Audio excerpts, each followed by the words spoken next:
ఉన్న బంగారాన్ని విడిపించి ఆ రోజు ఆన్లైన్ రేటుకే మేము కొంటాం. Sharma gold company. Hi, welcome to our channel. ఈరోజు మనతో పాటు ఉన్నారు భారతీ శంకరపీఠ వ్యవస్థాపకులు శ్రీ అన్నవరపు తిరుపతిమూర్తి అవధాని గారు. నమస్కారం గురువు గారు. ఓం శ్రీ మహాగణాధిపతయే నమః. 2025లో ఒక 6 గ్రహాలు కలవబోతున్నాయి. దానివల్ల కరోనా కంటే పెద్ద ముప్పే పొంచి ఉంది అని అంటున్నారు. గతంలో 4 గ్రహాలు కలిస్తేనే కరోనా లాంటి విధ్వంసం ఏర్పడింది. ఇప్పుడు 6 గ్రహాలు కలుస్తున్నాయి అంటున్నారు. ఎంత పెద్ద ముప్పు ఏర్పడబోతుంది అంటారు? సార్, ఒక మాట అడుగుతా, మీరేమనుకోరు కదా. ఇది మనకి ఇప్పుడు 2024 క్రోధనామ సంవత్సరం. భూత వర్తమాన భవిష్యత్. మనం భూత భవిష్యత్ వర్తమానం అంటాం కదా. భూత వర్తమాన భవిష్యత్ కాలాలు 3 ఉన్నాయి. భూతకాలం జరిగిపోయింది మనం అనుకుందాం. భవిష్యత్ అంటే జరగవలసినటువంటిది. వర్తమానం ఇప్పుడు మనము గత కొన్ని రోజుల నుంచి కూడా క్రోధినామ సంవత్సరంలో ఎలాంటి ప్రమాదాలు జరగబోతున్నాయి, దానికి మనం ఎంత జాగ్రత్తగా ఉండాలి, జాగ్రత్తగా లేకపోతే ఎంతటి భారీ మూల్యాన్ని మనం చెల్లించుకోవాల్సిన పరిస్థితి వస్తుందనేటువంటి విషయాన్ని మనం చెప్పుకున్నాం. దాని నుంచి బయటపడటానికి ఈశ్వరారాధనే ప్రధానం. ఈశ్వర ధ్యానం చేసుకోండి అని మాత్రమే మనం చెప్పుకుంటూనే వస్తున్నాం. ఈశ్వర ధ్యానం అనేటువంటిది చాలామంది మొదలుపెట్టారు, చేస్తున్నారు. రోజు ఆ ఫోన్ చేసి గురుగారు ఇవాళ పంచాక్షరి ఇన్ని వేలు చేశామండి అని చెప్పి చెప్తున్నారు. చాలా సంతోషం అనిపిస్తుంది. ఒక్కొక్కరు ఇంత చేయండి అనుకున్నాం, ఇవాళ మేము ఇన్ని వేలు చేశామండి అని చెప్పి ప్రతిరోజు స్కూల్లో పిల్లలు వచ్చినప్పుడు వాళ్ళకి పేరు రాసుకున్నారు సారా, అది ప్రతిరోజు కొంతమంది కాల్ చేసి వాళ్ళు ఇన్ని వేలు చేశాం అని రాసుకుంటున్నాం. అన్నీ అమ్మయ్య ఈశ్వర అనుగ్రహం వల్ల లభ్యమవుతున్నాయి, అందరూ చేస్తున్నారు, బాగుంటుంది. ప్రమాదం అయితే పొంచి ఉంది, దాని నుంచి బయటపడేటువంటి మార్గాన్ని మనం అన్వేషించాము, దానికి ఏదో చేసుకుంటున్నామని చెప్పి. ఇప్పుడు సరే, 2025లో షష్ఠగ్రహ కూటమి ఉంది, ప్రమాదం జరుగుతుందనేటువంటి విషయాన్ని కాసేపు పక్కన పెడదాం. ఉంది లేదు అంటే ఉంది, అది వేరే విషయం. 4 గ్రహాలు కలిసినప్పుడే కరోనా వచ్చిందని అన్నారు. అవును.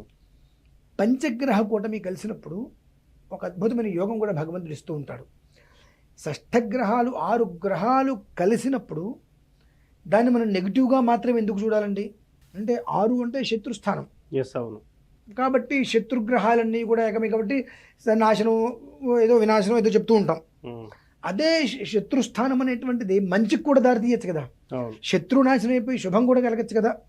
అంటే ఒకటే కోణంలో మనం ఎందుకు చూడాలి అని అంటే, ఇందులో జ్యోతిష్యంలో అనేక రకాలు ఉన్నాయి. అవును. మనకు దృక్ సిద్ధాంతం ఉంది, చాంద్రమానం ఉంది, సౌరమానం ఉంది, బృహస్పతి అనేది అనేక రకాలుగా ఉన్నాయి. ఒక్కొక్కళ్ళు ఒక్కొక్క విధానంలో ఆలోచించి చెప్తుంటారు. మనం దేన్ని తప్పు అంటానికి వెళ్ళలేదు, ఉన్నమాట వాస్తవం. ఓకే. ఈ 6 గ్రహాల వల్ల అదంత పెద్ద నష్టం వస్తుందా, లేకపోతే పెద్ద నష్టం కలిగేటువంటి ప్రమాదం ఈ 6 గ్రహాల కూటమి వలన అర్థవంతంగా నిలిచిపోతుందా అనేటువంటిది కూడా మనం చూడాలి కదా. అవును. అంటే ఏ ఒక్కరిని మనం తప్పు పట్టడానికి వీల్లేదు.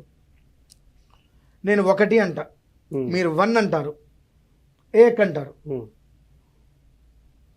ఒకటే దాన్ని అనేక భాషల్లో అనేక పదాలుగా మారుతూ ఉంటుంది. ఏకమేవ తత్స్థానం చైతద్దేవా యజమానం అవతారస్యో అని. ఇట్లా ఆ అవతారం అనేటువంటిది 1 నుంచి మొదలుపెట్టి అనేకంగా మారుతూ ఉంది కనుక ఖచ్చితంగా 2025లో ఇటువంటి ప్రమాదం వస్తుంది, కరోనా కన్నా ఘనమైన ప్రమాదం వస్తుందని మనం చెప్పడంలో తప్పులేదు. కానీ ఇదే 6 గ్రహాల కూటమి వలన అంత ఘనమైన ప్రమాదం అనేటువంటిది సగంలో నిలిచిపోవచ్చు కూడా. అంటే అన్ని కోణాలు మనం చూడాలిగా. సౌరమానం అంటే మనం సూర్య గమనాన్ని అనుసరించే చూడాలి. సూర్యోదయం అంటాం, ఆ సూర్యుని అనుసరించి మనం లెక్క వేసుకుంటూ ఉండాలి. ఖగోళం ఇవన్నీ కలిపినప్పుడు దాని ఒక విధానం అనేటువంటిది మనం చెప్పడానికి వీలుగా ఉంటుంది. ఏదైనా 1, 2 మనం చూసామన్నప్పుడు జరుగుతుంది, ఖచ్చితం. జరగదనేమాట అబద్ధం. కానీ ఆ జరుగుతుందనేటువంటి దాంట్లో అంత పెను ప్రమాదం జరుగుతుందా? ప్రమాదం జరుగుతుంది. కానీ ఈ షష్ఠగ్రహ కూటమి వలన ఆ క్షణకాలానికి అది మంచిని దారి తీయచ్చు, చెడుకి దారి తీయచ్చు. మనం ఎస్టిమేషన్ వేయలేం, అవి కొన్ని వెయ్యలేమండి. ఇప్పుడు వివాహం ఉంది, ఇప్పుడు మనం చూస్తున్నాం, ఎంతో అద్వితీయమైన ముహూర్తాలు నిర్ణయిస్తున్నాం. ఇది విడిపోయి చేస్తున్నారుగా. అవును. జీవితకాలం కలిసి ఉండాలి అనే మనం ముహూర్తం నిర్ణయిస్తున్నాం. కానీ వివాహం చేసుకున్న తర్వాత మొదటి నెల, 2 నెలలు, 3 నెలల పాటు వాళ్ళ ప్రేమ అంతా ఇంత కాదు, 4వ నెల నుంచి నువ్వెంతంటే నీ బ్రతికెంత ఇగో. అంటే అక్కడ ఎంత జాతకం బాగున్నప్పటికీ కూడా వాళ్ళ ఒక మైండ్ సెట్, బుద్ధి ఆ బుద్ధి ఏం చేస్తుంది, నెగిటివ్ నడిపిస్తుంది. అంటే వీళ్ళ బుద్ధి ఎటు నడిపిస్తుంది, జాతకం అంతా నడుస్తుంది. అంటే నీ మీద నీకు ఉండాలిగా. ఉమ్, ఇది ముట్టుకుంటే షాక్ కొడుతుందని తెలిసి నువ్వు ముట్టుకోవు కదా. అవును, ముట్టుకుంటావా? ముట్టుకో. నీ యోగం నిజంగా అదృష్టం చాలా బాగుంది, నువ్వు ముట్టుకునేటానికి కరెంట్ పోతుంది. లేదు, ముట్టుకుంటే షాక్ కొడుతుంది. ఎస్, అవును. కాబట్టి ఏంటంటే కొన్నిట్లకి మాత్రం మనం ఇది నిర్ధారణ అని చెప్పవచ్చు, కొన్నిట్లకి మనం నిర్ధారణ అని చెప్పలేము. అందులో షష్టగ్రహ కూటమి అన్నప్పుడు ఏమవుతుందంటే అండి, 6 గ్రహాలు కూటమిగా వెళ్ళినప్పుడు అందులో ఎవడో ఒక్కడు తేడాగాడు ఉన్నా చాలు. ఉమ్, ఒక్కడు, ఇప్పుడు మనం ఉంటాం ఒక 5గురం కలిసి 10 మందికి మంచిగా చేయాలని మొదలు పెడతాం. ఒక స్థాయి వెళ్ళిన తర్వాత 5గురిలో ఎవరో ఒకడికి ఇంత మంచి చేస్తున్నాం కదా, మనం కూడా మంచి కోరుకుంటే తప్పేముంది. ఒక ఏదో పెడతారు, అందులో 4 రూపాయలు డబ్బులు వస్తాయి, ఈ 4 రూపాయలు డబ్బులు వస్తున్నాయి కదా, అందరికీ చేస్తున్నాం, మనం కూడా తీసుకుంటే తప్పేముంది ఒక్క మనిషికి ఆలోచన వచ్చింది అనుకోండి. ఈ ఆలోచన పుర్రెకి పుట్టిన బుద్ధి మొత్తం 5గురు ఇట్లా ఉన్న వాళ్ళకి కాస్త ఏమవుతారు, విడిపోతారు, మొత్తం నాశనం అయిపోతుంది. అలానే ఈ షష్టగ్రహ కూటమి అనేటువంటి బలంగానే ఉంది. ఆ బలంలో ఒక్క బలహీన గ్రహం ఉన్నా చాలు కదా. అవును, ఒక్క బలహీన గ్రహం అట్లా కూడా సడన్గా మారతాయండి అనొచ్చు. ఓకే, మంచిది. రావణాసురుడు ఇంద్రజిత్తు జన్మించేటప్పుడు గ్రహాలందరినీ కూడా ఒక తాటిలో పెట్టేశాడు. చిరంజీవిగా జన్మించాలి, అతనికి ఎవరు ఎదురుండకూడదని చెప్పి. అంటే మొత్తం గ్రహాల మీదేగా నడిచేది. అవును, రావణాసురుడు సామాన్యుడు కదా, అంటే జరగవలసిందే. అటువంటిది గ్రహాలంటిని కూడా ఒక చోట నిలబెట్టేశాడు. మీరు ఇలానే ఉండండి, ఇలా ఉంటేనే నా పిల్లవాడు చిరంజీవిగా జన్మిస్తాడు, వాడిని ఎవరు ఓడించలేరు అని చెప్పి. తెలుసు కదా, నవగ్రహాలే జీవితం మొత్తం మనిషిని నడిపిస్తాయని. ఈ దేవతలందరూ కూడా ఆరాధించగా శని ఏం చేస్తాడు, పాదం ఎలా పక్కకి దొరుకుతాడు, అర్ధాయుష్మధ్యుడు పడతాడు. ఓకే, చిన్న మిస్టేక్. దీనివల్ల ఏమైంది, ఇప్పుడు అందరూ ఆరాధించి శనేశ్వరుని బాగా చేసేటప్పటికి ఆయన ఏం చేశాడు, కొంచెం పాదం కాళ్ళు కొట్టాడు, కుంటివాడయ్యాడు. సెకండరీ అదంతా. అంటే ఆ క్షణం వరకు కూడా రావణాసుడు అంత రావణ బ్రహ్మ అంటే నవవ్యాకరణ పండితుడు, మొత్తం శాసించేటువంటి వాడు. రావణ బ్రహ్మ అని పేరు. నా పిల్లవాడు దీర్ఘాయుష్మంతుడు, చిరంజీవిగా జన్మిస్తాడు, వాడికి తిరుగుండదు అనుకున్నాడుగా. ఆ ప్రసవ సమయంలో కాలు పక్కకి పెట్టాడు. మనకు శిరస్సు ప్రధానంగా కనిపిస్తుంది, అది సమయం.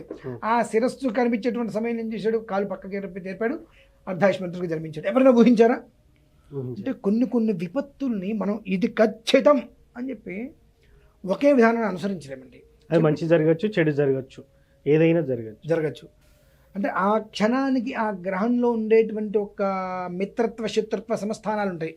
ఆ విధానాన్ని అనుసరించి ఒక క్షణకాలంలో దాన్ని ఎట్టించేనైనా తిప్పేస్తుంది. కనుక మంచి ఉంది, చెడు ఉంది. ఆ చెడు అనేటువంటిది ఇదే షష్టగ్రహంతో నిర్వీర్యమైపోవచ్చు, షష్టగ్రహంతో బలం కూడా పడవచ్చు. కానీ నిర్వీర్యమయ్యేటువంటి పరిస్థితులు ఎక్కువ ఉన్నాయి.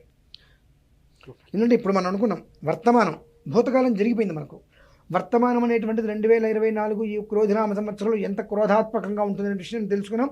దానికి ప్రాయశ్చిత్తాలు మొదలుపెట్టని చేసుకుంటున్నాం. భగవంతుడి యొక్క అనుగ్రహం పరిపూర్ణంగా జనాల మీద ఉండాలి, నష్టం కాకూడదు అనే ఉద్దేశంతో ప్రయత్నాలు చేస్తున్నాం.